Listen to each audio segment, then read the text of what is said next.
40-ാം ദശകത്തിലെ 10-ാമത്തെ ശ്ലോകം. ഭുവനമംഗളനാമവിരേവതേ യുവതിഭിർ ബഹുധാ കൃതരക്ഷണ തോമയി വാദനികേതനനാഥമാം ഭഗതയൻ കുരു താവക സേവകം. ഒരു വലിയ ആപത്തിൽ നിന്ന് രക്ഷ നേടിയിരിക്കുകയാണ് ഭഗവാൻ, കൃഷ്ണരൂപിയായ ഭഗവാൻ. അപ്പോ ഗോപന്മാരെ സംബന്ധിച്ചിടത്തോളം അത് കുഞ്ഞാണ്.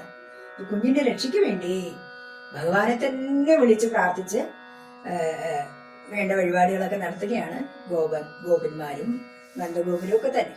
പൂതനയുടെ ഭയങ്കര രൂപമുള്ള ശരീരത്തിന്റെ വക്ഷോഭാഗത്ത് നിന്ന് കളിച്ചുകൊണ്ടിരിക്കുന്ന ശിശുവിനെ ഗോപസ്ത്രീകൾ എടുത്തു. ആപത്തൊന്നും കൂടാതെ കുഞ്ഞിനെ കിട്ടിയപ്പോൾ അതിന് പല വിധത്തിലുള്ള രക്ഷകൾ നേർന്നു. ഭുവനമംഗളദായകനായ, ഈ ലോകത്ത് തന്നെ മംഗളം നൽകുന്ന ഭഗവാന്റെ നാമങ്ങൾ കൊണ്ട് തന്നെയാണ് ഗോപസ്ത്രീകൾ ഭഗവാന്റെ അവതാരമായ കുഞ്ഞിന് രക്ഷ നേരുന്നത്.